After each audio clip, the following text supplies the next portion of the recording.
All right, let's talk about one of the most frustrating, ego-bruising moments in trading, and, more importantly, how to conquer it. So, have you ever felt that sharp sting of a stop loss and wondered if you're just not cut out for this? You know, if that little voice in your head says you were wrong and you should just quit? Well, this explainer is for you. We're going to break down the beginner myth that fuels this whole feeling, the emotional trap it creates, what a stop loss really means, the crucial mindset shift you absolutely need to make, and a super simple pre-trade rule to keep your ego out of your execution. Okay, let's kick things off by debunking a common myth that plagues new traders and honestly can lead to some seriously costly mistakes. Now, the myth, it sounds simple and pretty logical on the surface. If my stop loss gets hit, my trading idea was wrong. And you can see why this feels so true, can't you?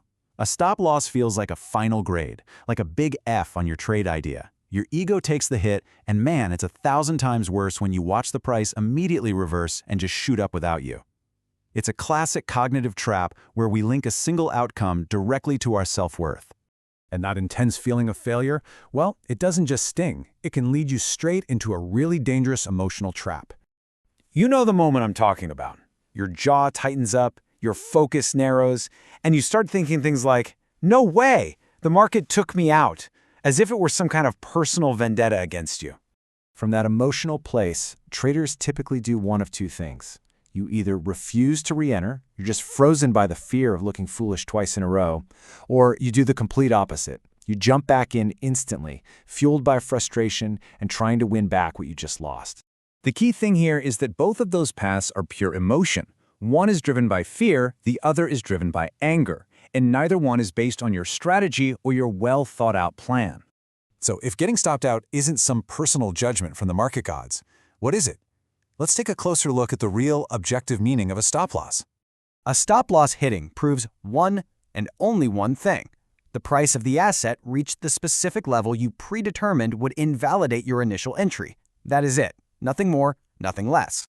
It absolutely does not mean your entire trading thesis is dead and buried. You have to remember markets are complex. They constantly retest key areas.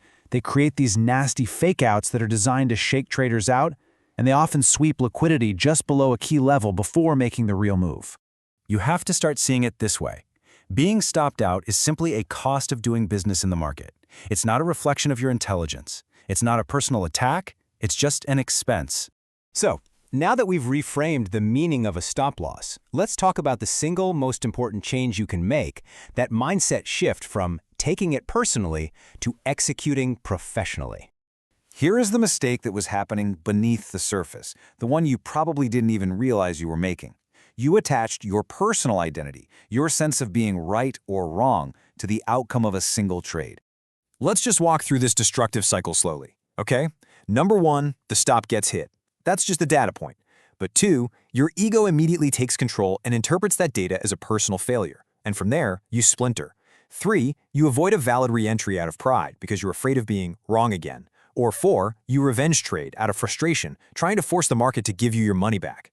And what's the end result? Five. Both of these reactions absolutely shatter the consistency that professional trading is built on. So what's the alternative? Well, you're looking at the same chart after the same stop out, but you're using a completely different mindset. See, the professional re-entry isn't about ego. It's not about proving you're right all along. It's about detaching completely and asking one simple, objective question. Does my original setup still exist according to my predefined rules? The answer to that question creates a beautifully simple decision tree. If the answer is yes, the setup is still valid under your rules, then you execute, just like your plan dictates. And if the answer is no, the setup has been invalidated, you simply move on to the next opportunity with zero emotional baggage.